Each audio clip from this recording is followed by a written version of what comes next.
Ej, damn, ono, Vula se navikao na taj ej, skoro mi ga je već uzo, a nema veze, it's all love, sa nama je poseban gost, DJ Premiero Zmaj, a.k.a. Leteći Bero, ono, a.k.a. ne znam, Flajko Zmaj, šta ima, what up, ono, what's poppin'? Pozdrav svima koji slušaju, koji gledaju. Niš Buraz, evo sletio sam prije 2 dana prekjučer na večer, točnije iz Sofije, Beograd, Zagreb. To ti je glavna baza u stvari, ti u Sofiji živiš i onda tam letiš dalje. Tako je. Šta je to, Bugarska? Sletio sam, moja prtljaga nije došla sa mnom pa sam se malo razočarao. Sve glavno mi je unutra, nemam gel na kosu. Kako se to dogodilo? Neka greška? Pa greška, da, njihova greška, još mi je avion kasnio 3-4 čuke i njoj sam sletio i hladan tuš, nema prtljage. Čeka, ako nemaš gel, kak to onda stoji gore taj Johnny Bravo Giro? Istenirao sam ga. Street Fighter, kak je interveli. Možda to od jednostavno napetost, sam stojao ravno gore. Street Fighter, da, bolesno usporedno. Šta ima ovo, kojim povodom ti izbacio si album neki dan sa Incognito Poparom? Da, to smo preko DistroKida napravili tu kao digitalnu distribuciju na taj način da izađe album. Ko uzima lovicu ti ili Popara? Pa popravili smo 50-50, on je to sve sredio. Tako da on se trenutno bavi s tim, ja malo manje, meni je to sve još uvijek novo. Te sve platforme, iskreno ja ih slabo koristim. Da, ja isto. Ja uvijek imam neke svoje kolekcije iz kojih slušam muziku i na koji način slušam muziku, tako da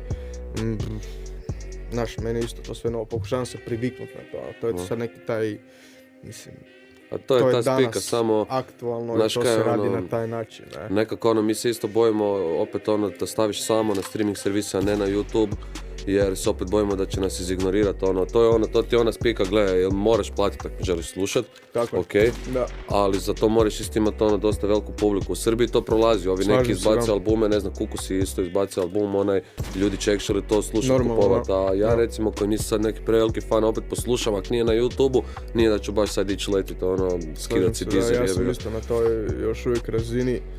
Popara veli da moramo naše male mozgiće upgradeat na tu današnju neku razinu s koje današnji klinci slušaju muziku, a to je navodno to. Streaming servis. Tako je, da.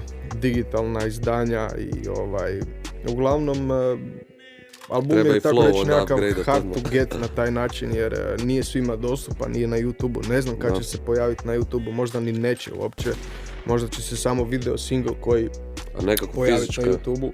Fizičko izdanje isto o tom potom, mislim da će biti, jer imamo pripremu covera i dizajna i svega u vektorima normalno složeno za za CD, tako da vjerujem da će biti, a sad kad, to ti ne mogu reći. Ko je radio cover? Nisam vidio, odlično mi izgleda, Skam, vrhunski. Skam je radio dizajn. Perfektno, šta god napravi. Da. U mojoj knjizi, Slažem se, da. I šta, cijeli album je te neke isto tematike uz dizanja naših malih mozgića i tako sve to.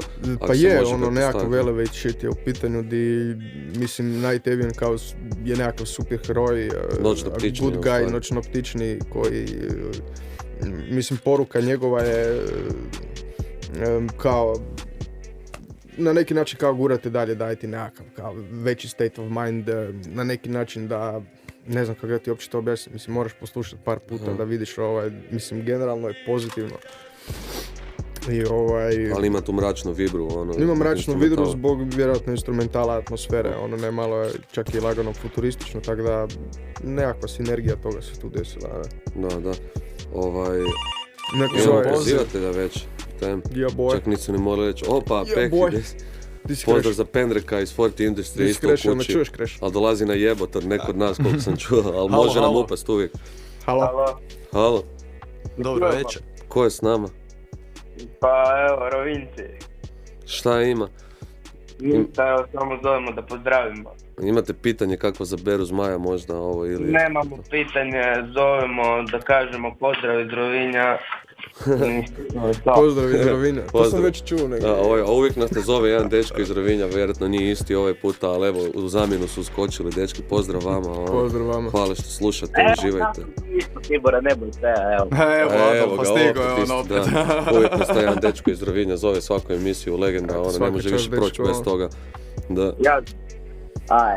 I uvijek ga poklopimo brzo. Dara se pripremio naprijed, tako idemo dalje. Puka se onda sam. Da, pozdrav za Pendreka iz Fortija, isto u studio došao. Slobodno bani i nama na emisiju ako želiš, evo tu smo uvijek. Gost sad ne znam iznenađenja. koliko to Bero dozvoljava. Šta se događa s Forti industrijem? Neko se najavljivalo isto dosta toga pa je malo i stalo. Dobili smo pitanje od našeg isto jednog fana iz Irske kao šta je sa Necronomiconom, to je album sa Bolest koji si trebao raditi, jel da? Da, to postoji, mislim to se radi To je jako sporo, pa najsporije nije ikada. sporo, nego jednostavno on piše kak može, kak mu dođe. Snimili smo, mislim, 6 ili 7 komada, mislim da je 6. Zadnje što sam čuo je da mora 10.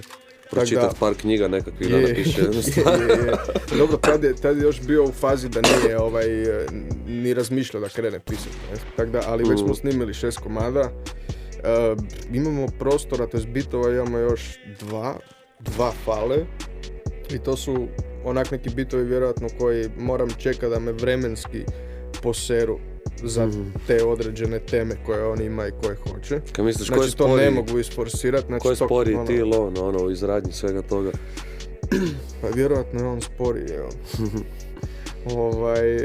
Kaj sam htio reći, nije panika, to se događa, to će biti. A Forti album, to je isto bilo, pričalo se o tome davno prije, ali nekako isto da, još uvijek in the works polako, valjda. Najsporiji od svih. Najsporiji od svih i da ti budem iskren kako treba to stvari stoje, ne znam da li će biti kad će biti, ne mogu ti ništa reći, mislim, realno nemamo ni bitove više, znači ti svi bitovi koji su tad bili u folderu za to, po meni su sad recycle bin i to više ne dolazi u obzir, znači to smo završili. Nove da sam za njih radio nisam, da li ću i kad ću ih raditi ne znam, tako da to je pitanje koje će vjerojatno vječno biti u zraku, ne znam kaj raditi. A nekako si ti uzeo biti u svoje ruke stvari s time što si onda, idemo i na tu temu, napokon napravio taj svoj biti prvi ikad u Hrvatskoj producentski album, DJ Khaled type u biti gdje si ti sebi pozvao MC-e na traku, većinom i jesu iz Fortija u stvari i još par ovi s kojima si surađivao, ne znam, Trema Lever, oni, to sam tak nekak track lista išla. Pa gle, još prije dosta godina su mi oni svi na neki način govorili moraš to napraviti, to će ti biti super, pozoveš goste, i ja sam generalno htio to napraviti, čekao sam samo pravi moment kad ću imati i bitove i kad ću se osloboditi od nekih drugih stvari da mogu to ići napraviti. I jednostavno sam si onda jednu po jednu stvar sam radio, zvao sam goste kako sam htio, postavljao ih na trake kako sam htio. Bitove sam ostavio po izvornim imenima kako se zovu, tak su i napisane i na albumu sve stvari. A to su bili Trema Eleven, ovdje pričali su nam o tome. Je, oni su sve to, fakat su super to sve objasnili, svaka čast kak je Target recimo, kak je to objasnio, baš je dobro objasnio. Da, i tako Šta možemo očekivati od tog albuma, huge shit, to ti vjerojatno pa gle, znači hoću postaviti novu ljestvicu, tvrdoće, kužiš, znači da se, jevo me pas, znači da se sve to sve stopi vjerno, znači boom bap, hardcore, scratchevi na fucking svakoj stvari, samplovi, razumiješ, znači nije niko to tu tak s tim konceptom napravio, znači da ima beat i da ima svoj scratch gore koji je reprezent, da ima takav tolke goste na neki način da je mix neki u pitanju. Nikakav producer album napravio. Mislim, ja sam to samo vani vidio da to neki rade, znači, mislim, kaj imaš koliko hoćeš, mislim. Da. Marko Polo, da, on mi je bio glavni za to, njegovi albumi, kaj se tiče kao producer albumi, on mi je bio najbolji u tome, da, i najveći utjecaj kaj se tiče tog koncepta i baš sam fan tog koncepta, jer svaka stvar se ponaša kao nekakav single, tak i kod mene. Sve je dio neke priče opet na kraju zbog instrumentalne sličnosti, ali svaka stvar. Znači nije da je povezano tematski, vokalno u nešto, ali je zvukovno to. I svaka stvar se ponaša kao single. Znači, a najzanimljivije je slušati u biti svaki put različiti reper ti uleti. Ok, možda se ponovi neko ime, ali nikad ne znaš ko će ti sljedeći uskočiti na versu. Pogotovo ako još ne staviš, na primjer, u naziv pjesme, ne staviš collab, nego samo imaš sam naziv stvari i to je to. I onda samo iščekuješ kao kad ko će pustiš da ne gledaš track listu. Meni je Sterek Selecta isto ima uvijek dobre te albume, baš sjećam, iznenadiš se, uvijek ti uleti neko sedmi. Slažem se, da. I tak, taj koncept albuma i to mi se full sviđa, isfurao sam ga do kraja, danas sam išao po CD su tu. Znači album je danas vani praktički. Ne, nije vani album danas, nego CD su došli, u pripremi su, znači u smislu objavit ću i najavit ću kad je nekakav ili pre-order ili nešto u tom smislu, možda će biti neki paket, ne znam još ovoga sa Jantorom sam u kombinaciji za kaj se tiče tog distribucijskog smisla. Da. Šta je to bio Scriptor Impersonation? Jantor je radio cover. Jantor je sve radio, znači čovjek je čudo, on je živina po tom pitanju, svaka čast, buraz, znači toliko toga mi je napravio da mi sve mi je već neugodno. Odlično je cijeli taj paket, i za Stoleta isto odradio cijeli incident, on sve, od svake zadnje majice. On u zadnje vrijeme često radi covere za ovu boom bap super radi ekipu. te dizajne. Da, zna napraviti. Evo, za Skank je isto, na primjer, napravio. Da, istina ovdje. Ne, ček, za novi Skan, ne, to ti je radio Skam, to ti je brat od Kana, Max kao Skam, on isto radi vrhunsko. Ne, čekaj, ali dosta sličan, ja bih rekao čak da je on veliki utjecaj u Janovom dizajnu, može se reći. Znači, prvi Skank je radio Skam, drugi je radio, kak se zove onaj dečko kaj crta? Sa Night sam pomiješao, Spit, bravo, tako Spit. On je crtao to sve, sad ne znam, možda je Jantor odradio neki digitalni dio. Ali on vjerojatno je samo te fajlove posložio, ovo tu je cover za ovo je za majicu. Ali Spit mu je to sve crtao, to sam siguran. Da. Igor Dešić, dečko iz Slavonije, nekad je bio betler, danas je profesor likovne, tak nešto, pozdrav njemu. Šta imamo, Vule, nekako modernije pitanje isto za našeg gosta, ne znam, nešto tipa, kako uspoređuješ današnju produkciju sa svim ti, misliš da je to lakše ili teže, ne znam, mi ti imamo TDK Beat Gang grupu gdje ti 50 beatmakera udara, to su ti sve buraz, ja da tebe ubacim tam, vjerojatno bi ti zanimljivo bilo vidjeti, ali to su ti sve više manje i trap produkcije, i kad zvuče boom bapasto, opet imaju taj, naši s te perspektive idu raditi. Sad ne znam koliko je toga drugačije u tome, kaj mišljenje, ne znam da se počinje. Kao, u sami smislu trapa, jel se ikad vidiš u tome jel si ikad razmišljao raditi trap, kao neću reći modernizirat se, ali nešto kao izaći van comfort zone ili nešto u tom pitanju? Gle. Sigurno je pa tajno. Ne. Ja brinem da ja uopće ne znam taj koncept bita napraviti. Prvo, Drugo, ne znam koji bi BPM odabrao. Znači, mislim neki da... sporiji, Ne znam kak bi se snašao u tome da sam probao, jer sam slučajno naletio na nekakav, došlo mi u nekakvom kitu koji sam skinuo, nekakva konstrukcija, ja sam bez veze to ubacio da vidim kak se to ponaša, kak da to uskladim. I jednostavno taj moj pokušaj je trajao 7 minuta. Napravio si remix bio nama, sjećam se. Jesam, da, ali to je bio na boom bap beat, znači ja sam vaš trap vokal sa fucking autotunom, to je taj, da, stavio na boom bap beat, meni je mislim, iza jebancije, sad je taj beat kod Lobela, by the way, za njegov album. Kaj sam htio reći, da. Generalno ne znam kako bi se snašao u tom, da poslušam trap, da upijam raznu vrstu muzike, da bi to sve primijenio u svoje, da, i mislim da je to normalno i da svako ko se bavi s muzikom na taj način mora razmišljati. Jer ima neki utjecaj izvana. Normalno, da, znači i ovi koji, mislim, čak i traperi da moraju slušati i to da bi vidjeli, mislim, ne da bi vidjeli, nego čisto edukativno zbog sebe. Znači, možda neko ko samo repa, ne, ali neko ko se bavi s muzikom, produkcijom bilo koje vrste. Znači, način na koji je trap vokal smiksan, recimo. Ne znam, znači, ima tu toliko tih segmenata koje možeš prisvojiti, probat primijeniti u svoje, pa onda na neki način ili napraviš nekakvu sinergiju toga na način da i ti svoj zvuk poboljšaš, razumiješ? Znači, ili trikove, ili znači to nešto što si upio od različitih vrsta muzike da primijeniš u svoje, ne? Znači, to nije grijeh i na taj način bi svako trebao ja mislim, funkcionirati, ne? Da jednostavno, način na koji sam sebe možeš poboljšati, a to je inspiracija iz druge muzike, od drugih ljudi, čak iz drugih podžanrova ove iste glazbe, razumiješ? Ne? Tako je, vječna elevacija sve do Olimpa. Let's get it. Firm, sir. Šta, daj nam druge nešto, šta je sa onim albumom od Replika i Bandicota? Pa super, generacija koju je nešto znači, trnu noge. Vidi, taj album smo počeli snimati 2014. Damn. Svaka pjesma je valjda imala 2-3 verzije i 2019. sad imamo finalni master kojeg više ne diramo. Šta se čeka to se desilo prije 2 mjeseca da smo ga dobili i od tad smo u nekakvoj... Dogovaramo se na koji način to pustiti van. Znači, Scam i Bandicoot trenutno rade na dizajnu i spremamo nekakvu, samo u principu limited edition neke boksove. A to ti je najmoderniji način u stvari. Tako je, da. Stisnuti, da nije da kupuješ sam CD, nego vjerujem da će se to uskoro pojaviti negdje online, da ćemo krenuti, mislim u smislu da se pojavi da se to može naručiti, ne? Znači, dizajn mi izgleda super solidno, znači baš jednostavno je ta spika, soba od lamperije, sjećaš se prve stvari bez takta, ne? Da. Sve je drveno, rustikalno na neki način, takav je i dizajn.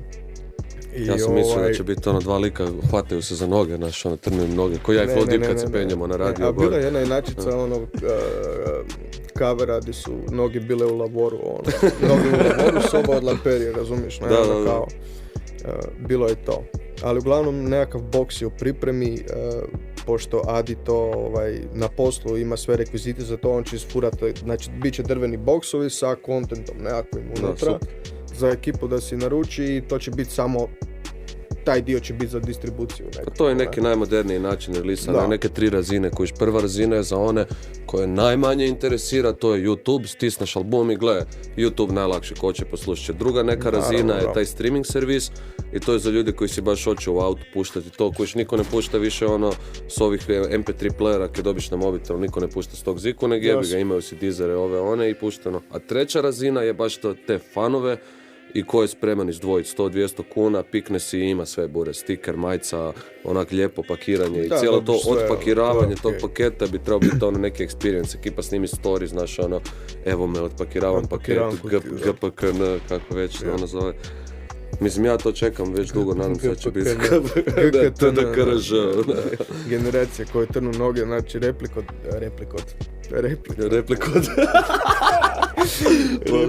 I Sky. To je sljedeći, DJ Premijera Zmaj, replikot. Bandicot, Scam i Bero Zmaj, da.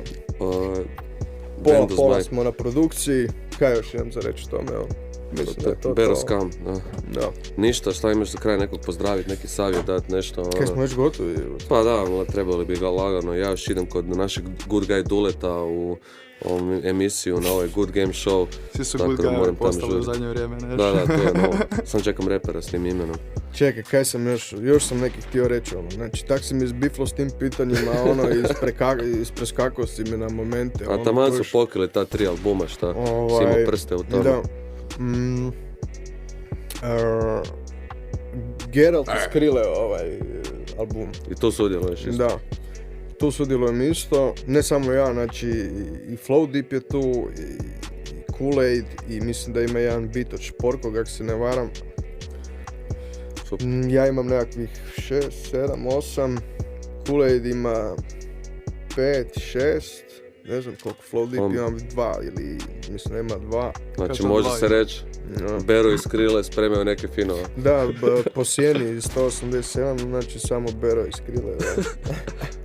Pozdrav sjeni, super su mi tvoji komentari za Gira ovoga. Znači svaki put pada screenshot, ja Giru to šaljem i lijepim mu na nos da te nikad ga ne spomeneš, svaka čast. Keep up, keep hating that Gir, nigga. Šao Gir, svaka čast, Buro, znači se. Pozdrav njemu, da, vidim, radi sad isto podcast svoj, to je to moderno doba, reper, youtuber. Tako da, di god očit ga ima. Šta, daj neke pozdrave, šaute, neki možda savjet mladim producentima. Pozdrav mojim dečkima iz Fortija. Mladi ljudi koji žele izgraditi svoje ime u ovoj igri. Pendrek mi nešto govori, ne vidim ga, ne čujem ga. Ma, pusti Pendreka. Ne mogu, lip sync ti nije dobar, buras. Pita za cigaru. Veliki pozdrav Jantaru. Jantar je čudo, svašta je napravio tu, svaka čast. Veli Pendrik da čestitam Božić njegovima. Sretan Božić, Buras, i tebi i tvojima. Nek ti je super, ono. Neki i meni, znaš kada došao sam doma na Božić i Novu godinu da malo odmorim, ono, od svega i ne znam di bi se stavio, evo. Još 2 dana, 3 moraju proći da dođem sebi da pohvatam pisamo. To je taj putnički život, ono, inače čovjek vozi avion, baš je ono full diplomat, ono, full diplomirani pilot, jel? Pozdrav mojim dečkima koji su po vani u Irskoj i u Švedskoj, dolaze doma sad za Božić, naručili smo si posebno pakiranje CBA, Lord of the Rings, Trading Card Game, 36 booster packova, znači bacamo Lord of the Rings game za Božić, ono... Cijela ekipa, ono, u Star Warsu, cijela ekipa u Star Warsu beru u lotru, ono. Biće veselica, ono, znaš kako je to miris, Buras, kad otvoriš booster, kad pomiriš nove karte, znači Buras, ono, znači miris te nove karte, ono, znaš, ono, svrš. Da bacamo turnir za Božić, vjerojatno, tome se veselim jako. Napravit ću najjači dek, sjebat ću vas, pičke, no. I kaj još, daj pitaj me još neki. Dubrava is not to be messed with, a ništa, moramo privesti kraju, ono, jebi ga, idemo još na te druge emisije, a to ti je taj život u rap gameu sa intervjuima, ovim, onim, naš, nije lako, ali radi se, kak je rekao Džala, najdraži mi je kad dođem doma i upalim Netflix, ono, kad malo odmorim 5 minuta, cijeli dan radim. Šta, da, neki savjet za mlade, jebate, daj to. Ono, očekio sam neka škakljiva pitanja, nisi osoba sa kontroverznim, ono, životom nekim, da, u biti si, ono, totalni, ne znam, straightforward, good guy, ono, nema se nešto sad, nikakvi bifovi, nikakve ljubavne zavrzlame, ništa, ono. Da, ti si ono što i Popara htio biti možda, evo, tako. Kaj se neki smije pripisati? Neki savjet za mlade, daj nešto for the younglings, ono. Mudra riječ, dve i to je to. Ljudi koji žele izgraditi svoje ime u ovom devilish gameu, ono, u ovoj prokletoj igri producentskoj. Ništa. Neki savjet možda. Nemam nekakav savjet, ono, znači, sve si moraš sam, Buraz, ono, to je to. Najbolji savjet, evo, u biti. Sve si moraš sam. Drito u vogla, ono. Šta reći, to je to, 12. epizoda TDK Live, zimska pauza, uskoro s nama, DJ Bero Zmaj, uskoro album Jet Engine i to je to, bit će zimska pauza pa se vraćamo sa jačim, luđim i novim gostima, a do tada ovo, like, subscribe, share, bla bla bla, obavezno, ono, ispod, ono, kliknite i to je to, ono, najjača emisija. Sretan Božić, sretna Nova. Da, pozdrav Radio Student, svi živi, sretan Božić i Nova godina svima u okolici, svima reperima, treperima, fanovima, hejterima, weterima, skaterima i ekipi, kako bi se reklo. To je to, we out on. Peace. Ja sam K-I-M-A Haze. Vi slušate TDK Live. Evo sap jo, ja sam Svana, jak me slušaš TDK Live si banana. Out. Tvrdokor.